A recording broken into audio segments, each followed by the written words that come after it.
Hi, this is Scott Garibay, and today I want to talk about Dungeons & Dragons. I want to talk about Spelljammer Adventures in Space, and I want to talk about the absolutely accelerated importance of D&D Beyond, how swiftly it has become absolutely critical to every Dungeon Master and every Dungeons & Dragons player, and how we clearly have landed in a space where we have to have a physical library and we have to have a digital library. Now, first of all, I do want to say, I've had a physical library and a digital library for a long time, and I take them both very seriously. So I have 292 books on DriveThruRPG alone. I also have hundreds of games on itch.io.com. And I also have a significant number of books, probably 50 to another 100 books, on Humble Bundle, and I also have gotten from Book of Holding. I think it's called Book of Holding. It's another one of these like aggregated sites. So I have a lot of digital books, and I have a significant digital library, and I really take it very serious. I watch the logons very serious for it, and I'm very careful about it, right? Because it's a valuable part of my library. But I also have my true love is my physical library. I have a lot of Dungeons & Dragons books. And as far as tabletop role-playing games, I think I have around 300 standard Dungeons & Dragons hardbacks. Actually, I should say tabletop role-playing games that are the size of the standard Dungeons & Dragons hardback, right? And I So, but what really got me, I got Spelljammer Adventures in Space. I got a first edition of that, and so I was reading through it, and when I was reading through it, I started going through Boo's Menagerie of Boo's Astral Menagerie, right? And I was like, where's that cool mount that we got a preview of, right? And the cool mount is called a Star Lancer, and essentially, it's like riding a great white shark It's essentially a mount that has the same attributes as a great white shark if you could ride a great white shark and a great white shark swam through wild space, right? So that's what it is. It's can ride through wild space, right? Pretty incredible, actually, very incredible. And it's by far the coolest Spelljammer mount that was published. The problem is, it is not in the physical book. The Star Lancer, by far the coolest Spelljammer mount, right? Because what it is, it's really like a horse for the old, West. But get this, it cloaks. Like, these Star Lancers can actually make it so that you can cloak, right?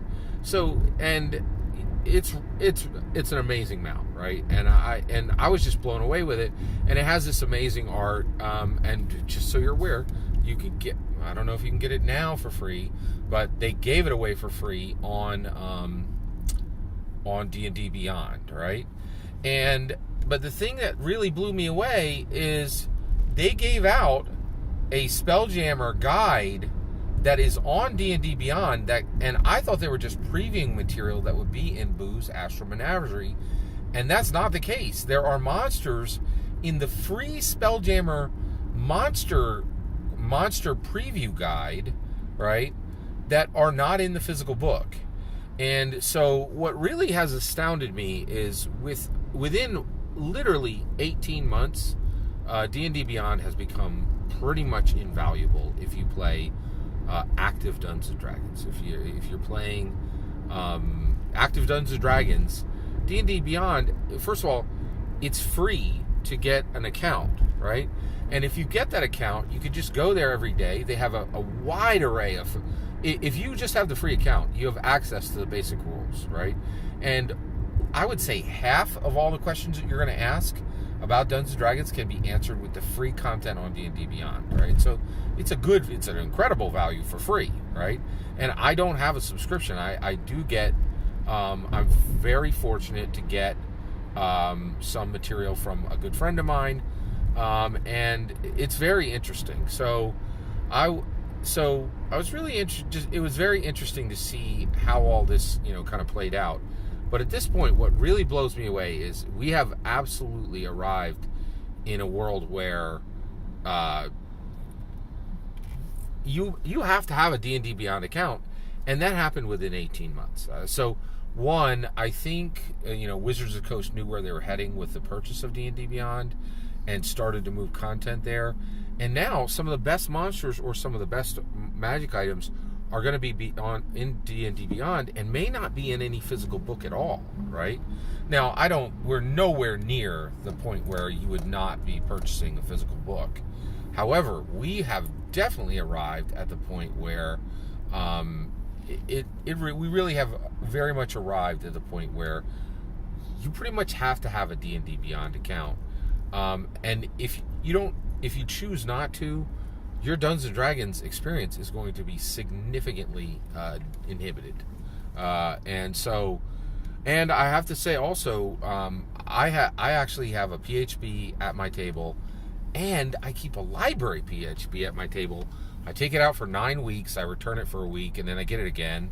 And and even with that, I still find my PHBs just scattered around the table with different people looking through them, and I have to end up on D&D Beyond. So I am stunned how fast D&D Beyond has become an absolute must-have for every Dungeon Master and Dungeon Dragon player. Have you been noticing this too, that like you are really starting to lean on it as a resource? I'd love to hear your thoughts. Let me know in the comments below. Please consider liking and subscribing, and have a wonderful millennium.